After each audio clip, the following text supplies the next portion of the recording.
3, 2, 1. Welcome to the Marne Report.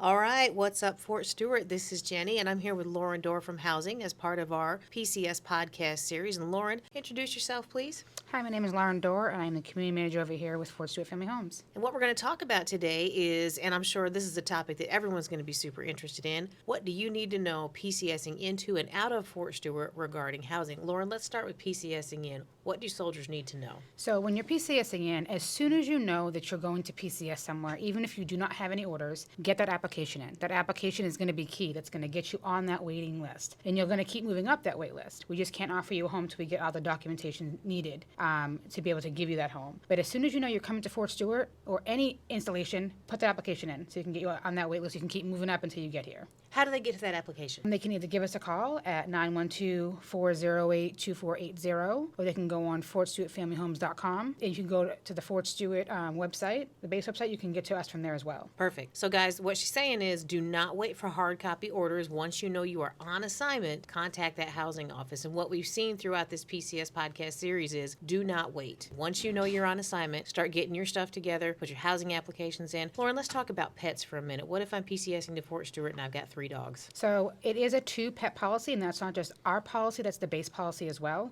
So if you do have 3 pets and they are there for a medical reason or emotional support, get that paperwork put in as well. If you have EFMP, get that paperwork, send that in. We'll send you an accommodation, a form to your email, have you fill that out, and we will send up your medical documentation or any documentation you give us with the accommodation form to our corporate office, and they make the approval or the denial and explain why or if more information is needed. And so then let's go to the flip side of the coin. When we're getting ready to PCS out of Fort Stewart, we know we have to clear housing. What's the best way to make that a smooth process? So you can always put your notice in. We like to have 30 days of notice minimum. As soon as you know you're going to PCS somewhere else, come in and put that notice in. You can always move it or cancel it. But, you don't have to wait for your orders. So if you know that you're being chaptered out, your medical discharge, retirement, PCS, ETS, any of the above, put your notice in. You can do 90 days. You can put it up in advance. We just ask for a minimum of 30 days. If you want to get orders that will help you break your lease, or your ETS orders or any type of orders that will help you break your lease to get you out of here, even deployment orders will, depending on where you're going. But as soon as you know you're going somewhere, put that notice in. You can always move it to the right or to the left, but as long as we have 30 days, that will help you out. We understand that people will get short orders. Sometimes you're getting chaptered out, and that's okay. Just as soon as you get those orders, don't wait. Come on in. That will assist you and answer any questions you guys have.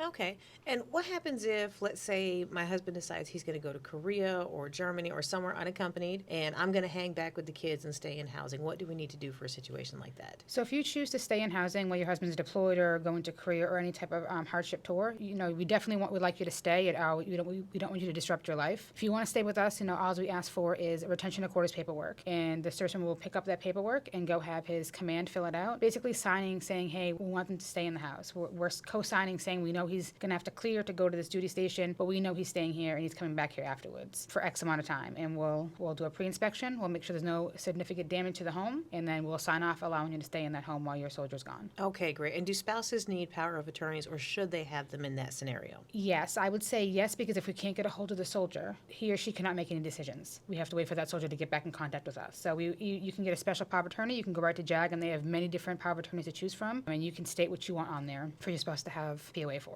And as a side note, guys, just having been a military spouse and done this 1 or 2 or 3 or 5 times, that power of attorney, you don't have to have a blanket power of attorney, but special power of attorneys for the cars, the homes, the things. Look into those, because your spouse is going to need that when you're gone. It'd be a big, big headache if they don't, because like Lauren said, if you're not there and they can't get a hold of you and your spouse doesn't have a power of attorney, nobody can make any decisions until we get a hold of the soldier. So just a side note. On another note, let's make sure that if there is any type of medical accommodation that you do need prior to moving into the home, and you know that before getting here, submit that paperwork so we can make sure that gets approved so we can give you adequate housing when you get here. We hate to see people getting here and they arrive and then they tell us, hey, no, we need a single story, or I need this accommodation, and now we don't have the home ready for you.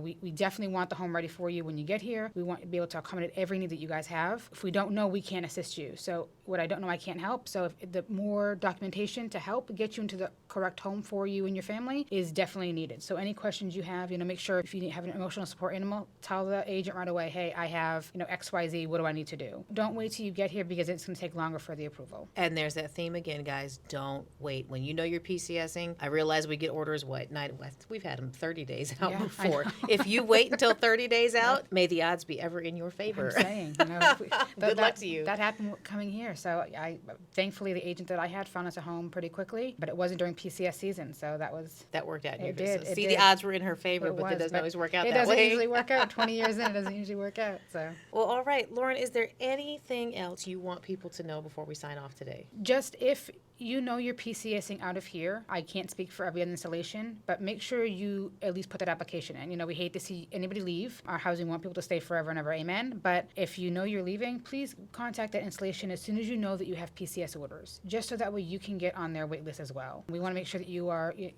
have a home as soon as possible for you and your family, so it's a smooth transition. So it's not just for us, it's for everybody else. Make sure you just do, contact them and say, hey, what do I need to move in? That way you're not waiting for a long time in a hotel when you get to your new duty station. Oh, yeah, because that's always a fun life. Yeah, animals, kids, nope. One room, 2 beds. We've been there, done that a couple of times. Just a few. Well, all right, Fort Stewart, you heard it here, and the predominant theme has been do not wait. All right, this is Jenny signing off. Hi, I'm Major Raquel Junta, Chief of Pharmacy at Winn Army Community Hospital. On 11 June, we will be transitioning to a new medical health record system known as MHS Genesis. The pharmacy will also be transitioning, and this is expected to cause significant wait times, up to 2 to 3 hours. But to minimize that, we've authorized early refills for all medications with the exception of narcotics and controlled substances.